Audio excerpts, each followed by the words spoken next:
Well, thanks for joining us today for this CUR conversation on incorporating entrepreneurially minded learning in undergraduate research mentorship. I'm Irene Reizman. I'm an associate professor of chemical engineering at Rose-Hulman Institute of Technology.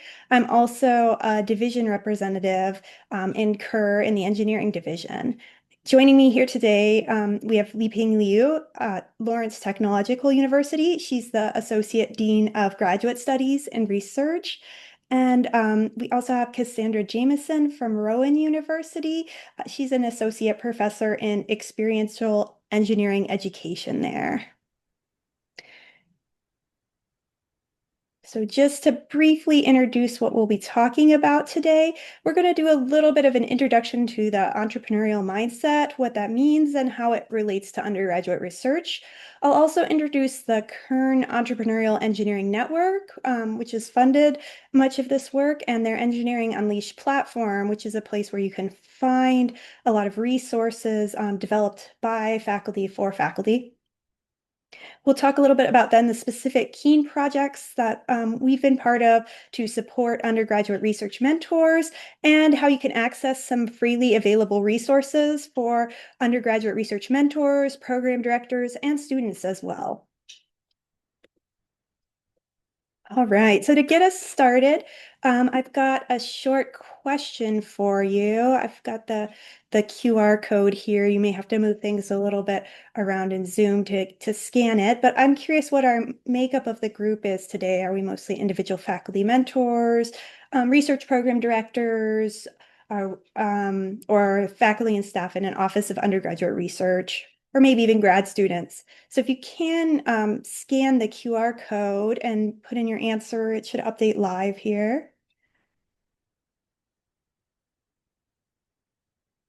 Okay, and I'm going to have to move things around on my screen.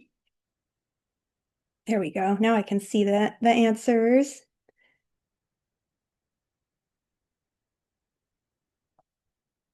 We've got a varied audience here today. I see a lot of individual faculty members, but we also have some faculty and staff from the Office of Undergraduate Research or program directors.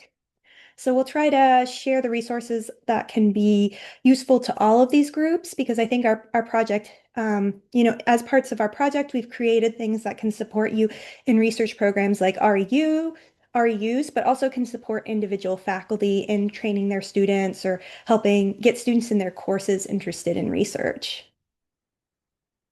We've also got some people who are planning to mentor undergrads in the future, so hopefully we'll be able to share a few resources that you can use down the road. All right.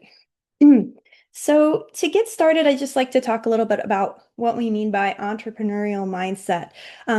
So as undergraduate research mentors, you're probably well aware that a technical skill set is not the only thing that undergrads need to be successful in research. They also need a certain mindset, one that lets them do things like, overcome failure, be resilient, try new things, ask open-ended questions.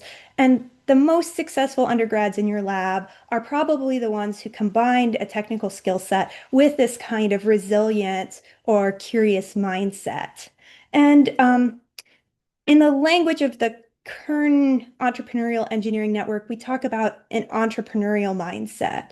So it's one that where students exhibit curiosity, they strive to make connections between different areas, and they're interested in creating value with their work. So not only doing the work for its own sake, but also thinking about how it fits in the broader context or the broader field.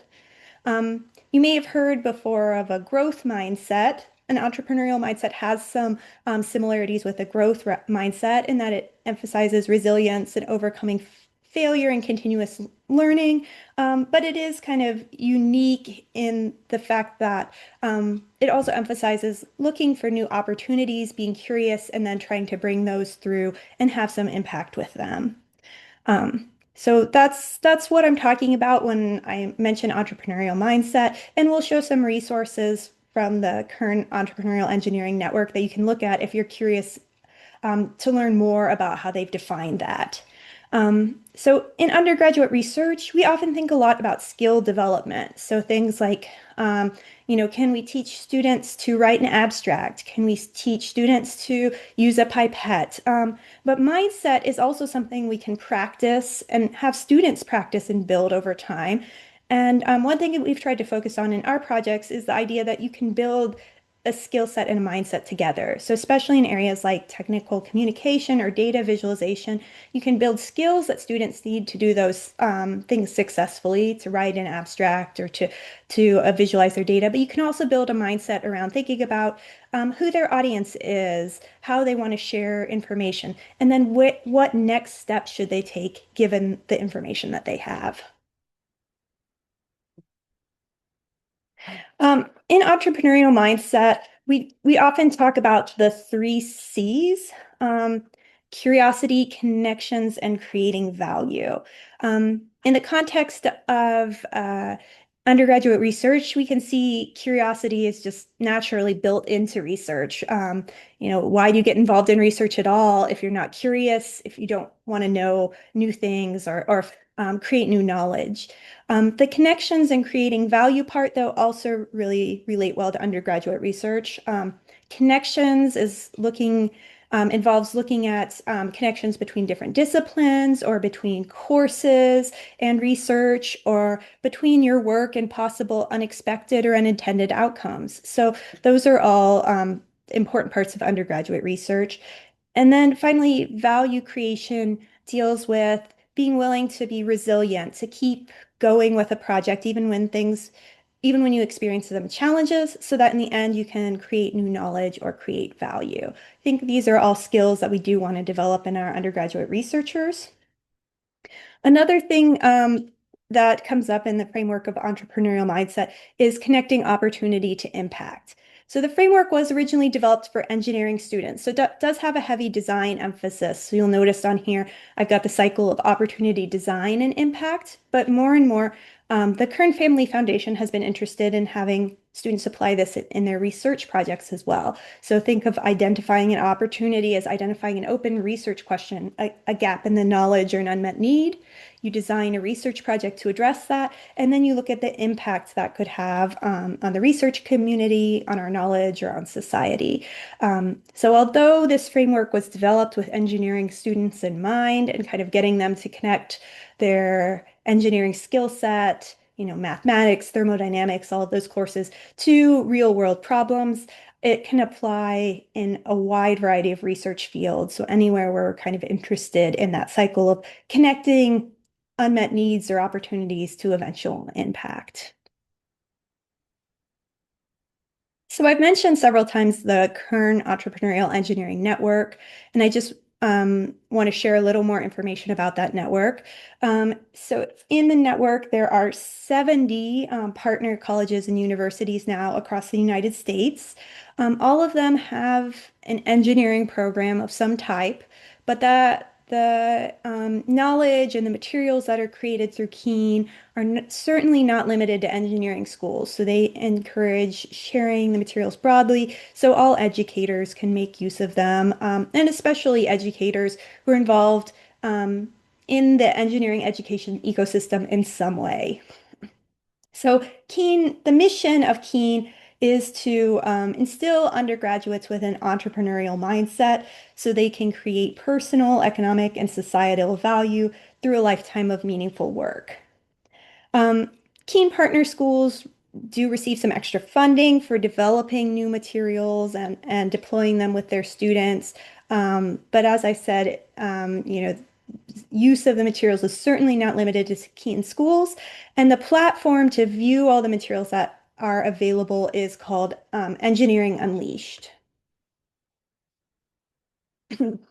So, and Engineering Unleashed is a website. I've got a link to it down there, or you can just, search Engineering Unleashed. You'll find it right away. And it's a resource for accessing materials that have been created through Keen funded projects or even non-funded projects, but primarily through projects that Keen funds. The content on Engineering Unleashed is structured as cards, and those cards contain information about the activities or workshops or programs that have been developed. So in the case of our cards, we share resources like instructor guides, slide decks, videos, learning objectives. The idea of Engineering Unleashed is you don't have to go through and email the author of a paper to be able to get their syllabus or get their worksheets that they were using with students. You could go directly onto a card and that information would be there. So it's really easy to reuse things in your own programs, in your classroom, or in mentoring undergraduate researchers. Our presentation today is going to include several links to resources on Engineering Unleashed, in addition to some links to public YouTube playlists and external sites. Some of our materials are available on Engineering Unleashed without any login, so you can go and see them directly. For some other ones, you do have to log in to see them. Engineering Unleashed membership is open to all educators, so it doesn't matter what your field is. Faculty and staff members in any field can join. Again, the kind of target audience is those who might have some connection to engineering education, but certainly not limited there. The main group who is right now not able to join Engineering Unleashed is students. So undergraduate students can't join directly because it's meant to be kind of a faculty and staff network and community. So if you see things on Engineering Unleashed that you want to share with your undergrads, you would just need to find another platform to share it with them directly, like sharing it through your university's LMS. All right. So if you take away kind of one resource from today's presentation, this would be the main one to take away. It's the undergraduate research and entrepreneurial mindset landing page on Engineering Unleashed. This page has links to cards with all the resources that we'll be presenting today. So you can scan the QR code, you can go there, or I'll share the slides. So you can also get the links from the slides after this presentation. Um, but uh, but yes, this site should have everything you need, and we expect that it'll continue to be updated as more of the teams who are working on EM and undergraduate research develop more materials. So I'll talk a little bit about our specific projects through Keen. We have representatives from two different projects here today. So Li Ping and I are involved with a project we've called EM plus research, and Li Ping is the lead PI on that project. She'll talk a little bit about our resources. And then Cassie is leading a project that's called the ERU project, and she'll talk some about her resources. But the idea is we're trying to develop resources with Keen that apply for all parts of the undergraduate research ecosystem and also build some entrepreneurial mindset into all these parts. So we're talking about resources going from early exposure, which is just getting students exposed to research and letting them know they could take advantage of undergraduate research opportunities, all the way through building research skills, training and resources for mentors, implementation resources, so things like faculty-student matching, and then infrastructure building. So how do we set up processes and staff and everything for our undergraduate research programs that make them sustainable over time? So thinking about your institution, you probably your institution will have all of these areas, but you're probably involved with some of them more than others. So you might think about where are you looking for resources, or where would you like to have more resources? So among our resources for students, we have a lot of early exposure and skill building resources. Our early exposure resources deal with questions like what is undergraduate research and how do I get started? And we have videos and workshops for that. Skill building deals with helping students develop skills for success in research. And then for faculty and program officers, we have some mentoring resources to help faculty think about how to encourage development of entrepreneurial mindset in undergraduate researchers, implementation resources around locating research opportunities for students, and then infrastructure resources that can help staff with building that research infrastructure. All right, so I have another quick poll question before I hand this over to Li Ping and Cassie. Um, we were curious, what resources would you be most interested in trying out or locating? So, are you looking for more things that help students get exposed to research? Are you looking for skill building workshops? Or maybe you're looking for resources for your mentors or your infrastructure. Um, so you could go ahead and scan the QR code and add your information there. You can choose multiple answers if you want.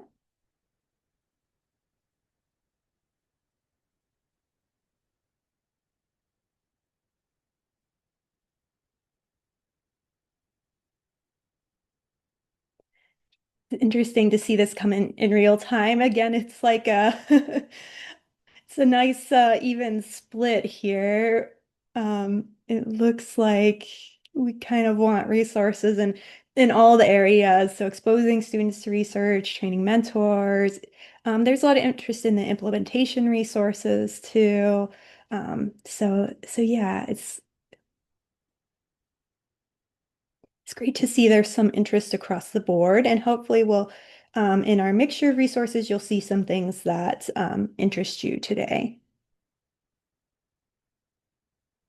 With with that, I would like to turn it over to Li Ping to introduce some of the resources from our EM Plus research project. Thank you, Irene. Can you hear me okay?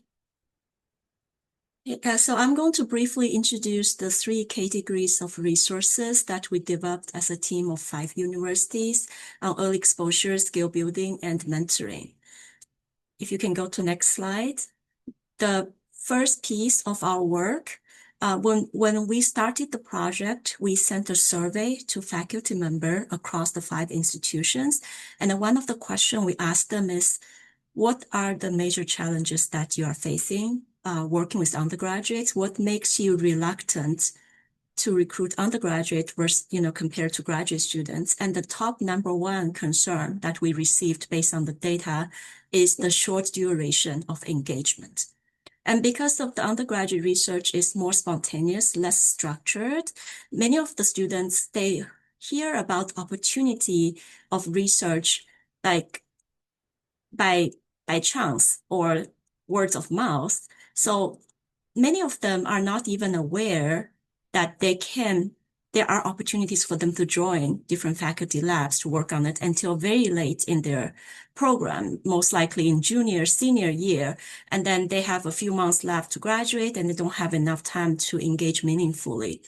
So to address this, we developed some short videos and activities. If you can go to next slide, Irene. Those videos and activities are very brief. They usually take 5 to 10 minutes of your class time, and we have implemented them in our freshman and sophomore level courses.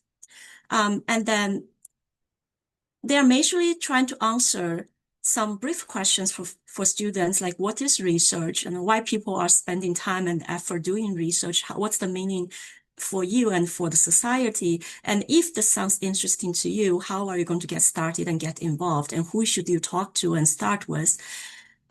So we are not trying to persuade every single student to conduct research. Our goal is to plant a seed early in their curriculum so that they are aware, like first of all, they know what is research, and then they are aware that it is an option for them. So they can start thinking about it along the way while they're in their curriculum. So those materials, we have videos, we have activities for instructors. If you have people teaching your intro class.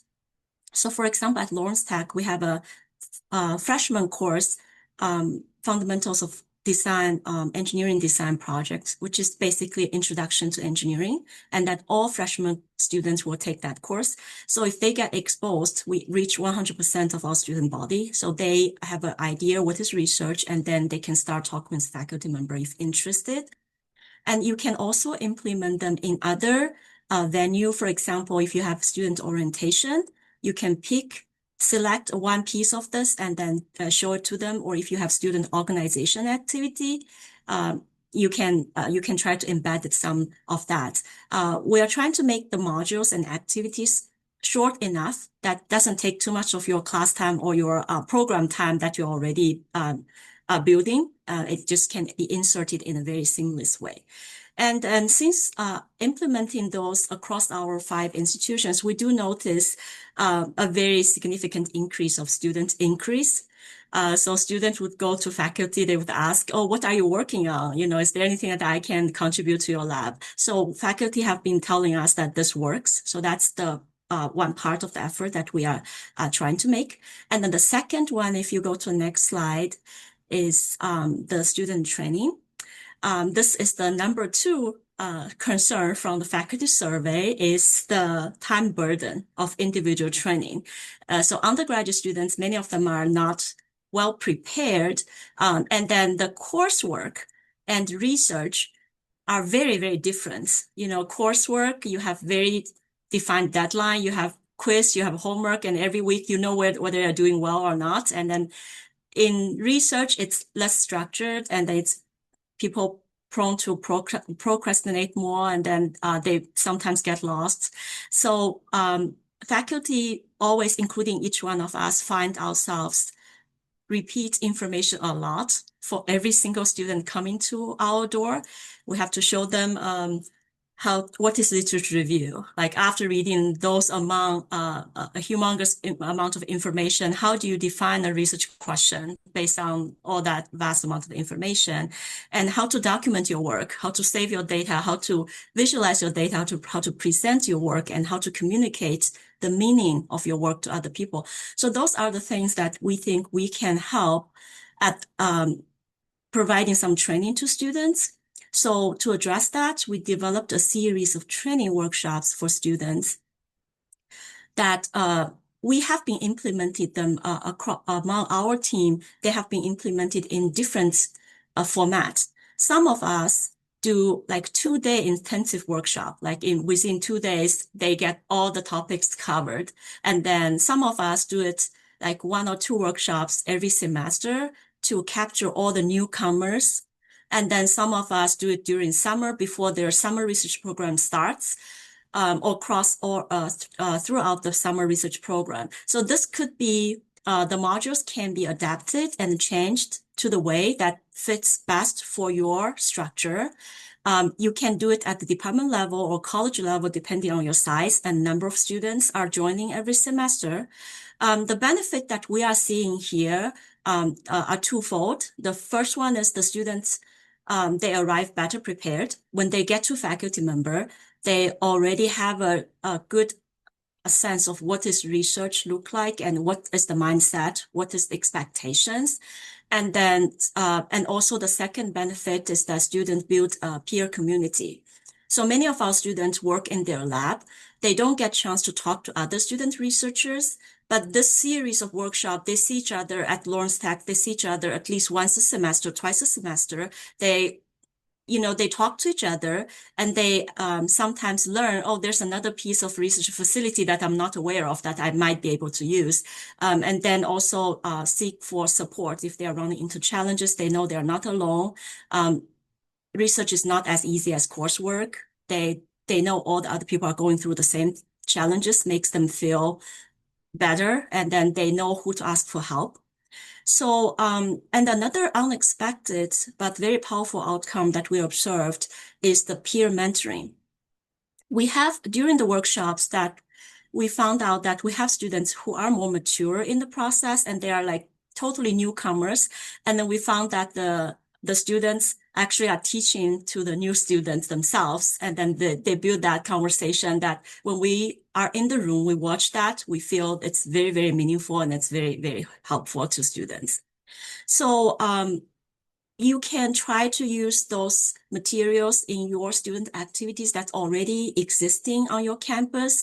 As we said, it could be in students gathering, in students orientation, a student club activity. So there are different pieces that you can pick and choose. You don't have to do the whole series in one semester.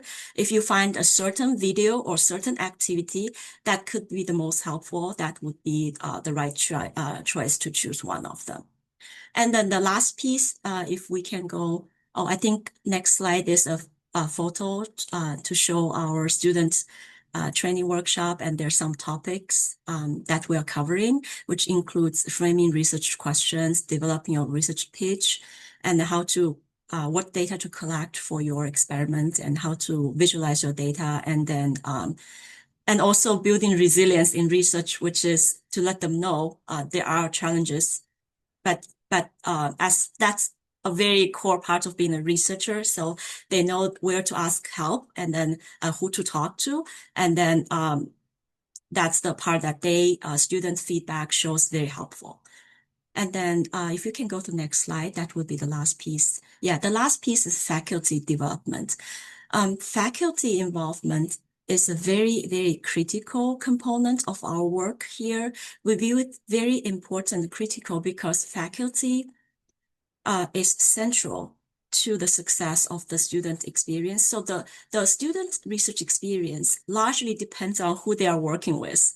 Their learning, their feeling, their success, all depending on the faculty. So we create faculty activities that could be integrated into, again, existing faculty meetings that you have, faculty seminars, faculty luncheon, faculty orientation.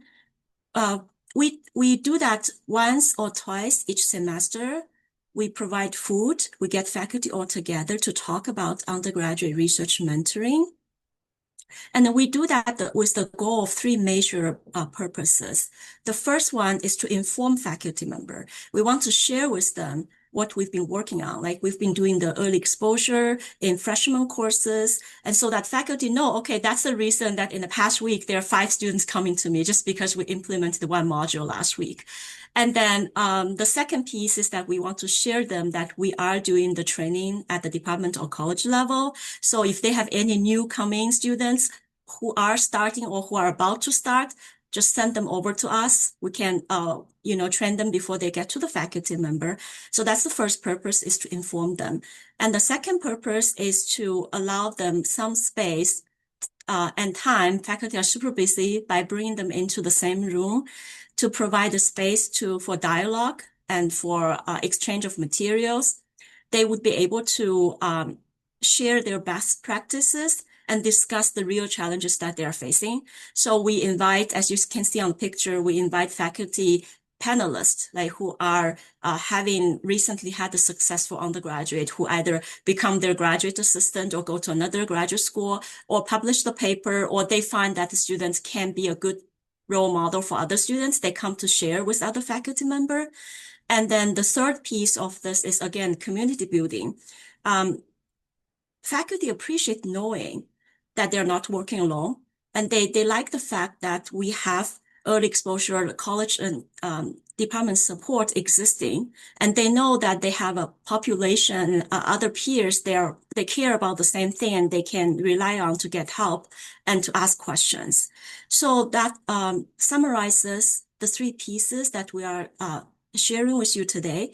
And by combining those 3 pieces, we try to create an infrastructure that, first of all, students learn about research early. And second, they receive structured training and they are more prepared. So faculty are happier. And third, faculty receive the mentoring support and the community that can make them work more effective. So the purpose is to make the undergraduate research not only spontaneous, like on your campus, but more intentional and more structured. And in that way, that improve the productivity of faculty and also improve the experience of student engagement. And then all the resources are openly available. Videos are on YouTube, and then all the sources are on Engineering Unleashed. And we would be more than happy to work with any of you. If you want to select a piece and then try in your class, contact us, and we would be happy to walk you through and then help you find the best way to fit in your culture and in your existing infrastructure. Now I'm going to hand it over to Cassie, and she's going to share with you the ERU resources that she has. Thank you. Awesome. Thanks, Li-Ping. So our project team was tasked with bringing entrepreneurial mindset into what is a pretty standard research opportunity for students over the summer. So the REU is in reference to the NSF-funded research experiences for undergraduates. And our project was really exploring what it would look like to bring entrepreneurial mindset into that context. So what we ended up developing was what we're calling the EREU program, the Entrepreneurial REU program. One of the key differences is that our students were actually placed in startup companies and doing undergraduate research with a PhD mentor. So we have some resources developed to help support a program like that if that's of interest. But really the two things that I want to highlight today are related to skill and mindset building and then in relation to mentoring. So we have 3 different student workshops that I'll highlight, and then what we call the Certificate of Entrepreneurial Mindset in Undergraduate Research. And it's related to the 10 challenges. So the 4 QR codes on the slide here we'll come back to, but those are really the key places where we can find resources related to our project. But I'll have you go to the next slide, Irene. So the first thing I want to highlight is the challenges. And so this is related to our Certificate of Entrepreneurial Mindset in Undergraduate Research. The story behind this program is that at the end of the first REU cohort that we ran, that was the EREU, we asked students for 10 tips that they would give future students in the program to help them make the most out of their summer research experience. And really, those 10 tips are the titles that you see on the slide here. So students were telling others to embrace learning, find the why behind their research, collaborate, ask questions, learn how to tell your story, embrace mistakes. And what we ended up doing was developing activities around those 10 tips to help our students in the future cohorts get out there and test out those recommendations. So really what happens in the challenges is we ask students to, Irene, can you click for me? Watch a video on one of the challenges, complete a task. Sometimes that task is a simple reflection. So they're asked to think about an experience they've had during their research experience, think about what that means and how they can take something from that. Sometimes it means talking to a stakeholder about their research. So a stakeholder could be someone that their research might be impacting or someone else. And sometimes it means having a specific conversation with their research mentor. So things like time management, literature reviews, those kinds of things. We're intentionally building those into those student activities. Once they complete a task, they submit their work, and our system automatically shares their progress with their advisor and gives some additional resources that the advisor might want to talk to their student about. If students complete 8 out of the 10 challenges, they're given the Certificate of Entrepreneurial Mindset in Undergraduate Research.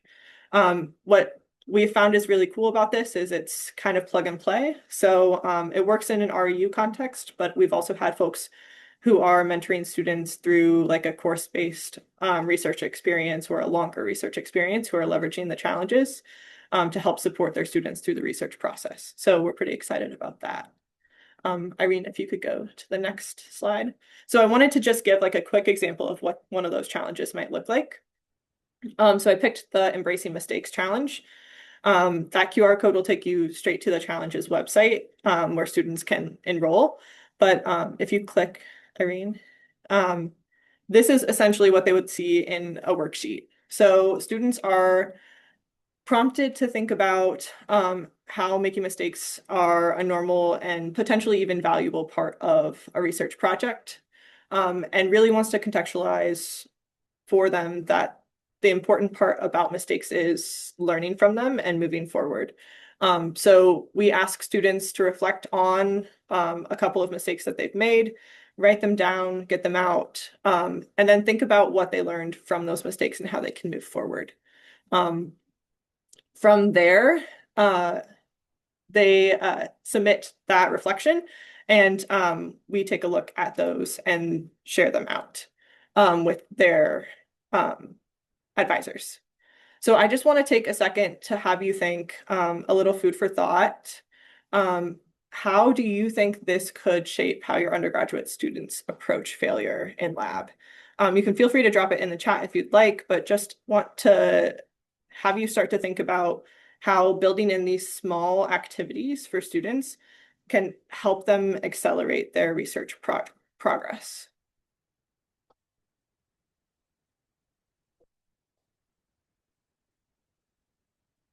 And then I'll move into our student workshops. So in addition to the student-driven activities, um, we've developed a series of 3 workshops. Oh, I see something in the chat.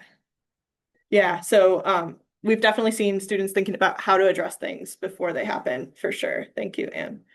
But in addition to the challenges, we've developed a series of student workshops that are easily plugged into your more traditional professional development that you might see in an REU experience. So the first one is related to passion development. It's really oriented towards that initial literature review that students might do to get onboarded onto a project. And the goal is to foster curiosity about the topic. A lot of times students will come into a project that's pretty well scoped, but helping them figure out what's interesting to them about that project and how they can go about learning more on their own.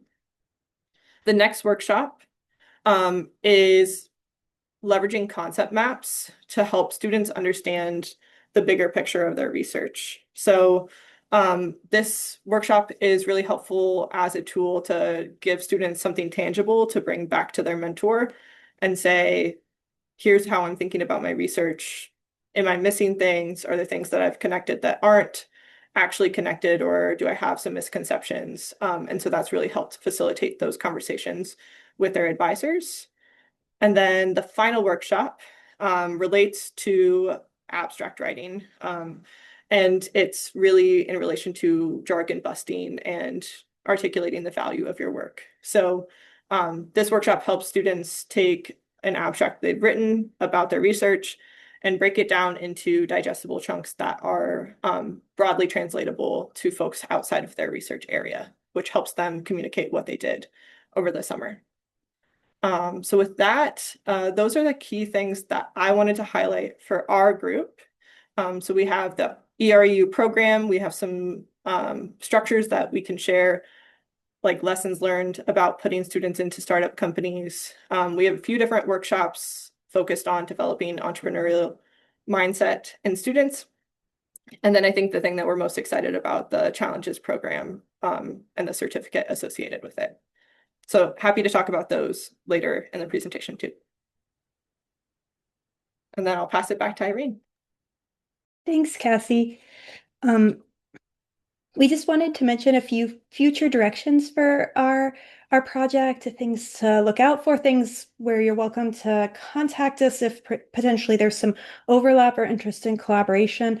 The first is that the content that we have on Engineering Unleashed right now is certainly not the only content related to undergraduate research. You can search undergraduate research. You can find content created by other faculty members. We have some groups working on course-based undergraduate research who will be posting more content in the near future. So there's definitely going to be more that's added over time. So you can keep going back to Engineering Unleashed, or you can post things on community forums there, and you'll get a lot of responses. So that's a great tool and a great place for some collaboration. I also wanted to mention that we host a biweekly community of practice on entrepreneurial mindset and undergraduate research. The meeting is hosted by Heather Dillon from University of Washington Tacoma. She's part of the CUR engineering division, but it's a very informal gathering. We get together and we basically think of areas where we want to do some development. That's basically how this webinar got organized, is getting together in these meetings and saying we need to share some of this information with CUR too. So if you're interested in joining at some point, let me know. I'm happy to share the invitation, and it's certainly open to everyone. Liping and I are both part of an NSF project, so I'm leading the effort in this NSF project. It's advancing mentorship programs in undergraduate research and engineering. We have a network across 5 universities where we're piloting a program for training and supporting mentors in undergraduate engineering research. So it's a year-long community for faculty, graduate students, postdocs to develop their mentorship plan and implement some new mentorship strategies with the undergraduate researchers who are working with them.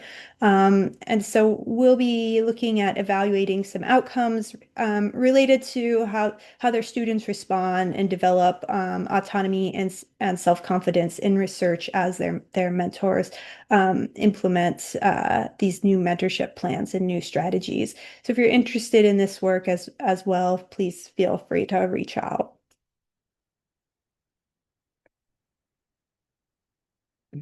This slide gives a summary of all our resources because, as I said, our presentation was full of QR codes. We have a lot of different things going on, so I wanted to highlight the main things.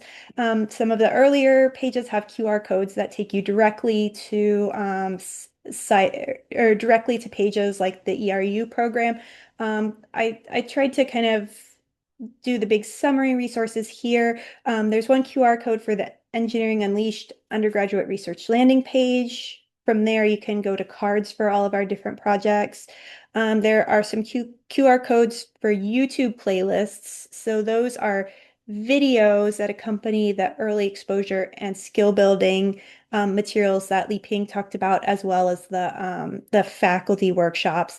The YouTube playlists are just the videos. So if you go there and you're like, what about the presentations or the worksheets that go with these or the activities? Those are all on Engineering Unleashed. But if you are just like looking for a quick video, you can, link to through your Office of Undergraduate Research or show in a class or something like that. The videos can also be used in a standalone way. And then I have the QR code here for a direct link to the site with the certificate of entrepreneurial mindset and undergraduate research that Cassie mentioned. And I will share these slides with Todd so they can be stored with the recording of this webinar. And if you want, you can click the links directly in the slides.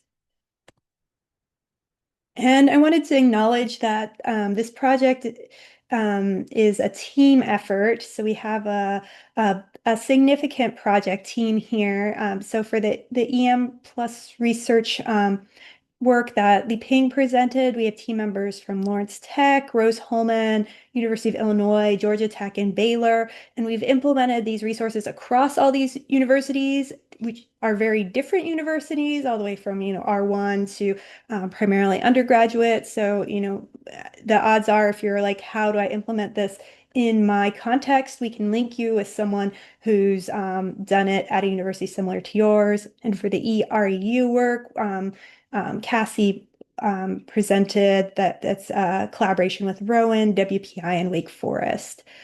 Funding for this work was provided by the Kern Family Foundation through Keen. And then, as I mentioned, we have some new funding from the National Science Foundation to continue to focus on mentorship programs for undergraduate research. And I have our contact emails at the bottom of this slide too. So if you don't get to ask a question during the Q&A session now and you want to follow up later, please, you can feel free to reach out. And that concludes our structured material for the webinar today, and we'd be happy to answer questions.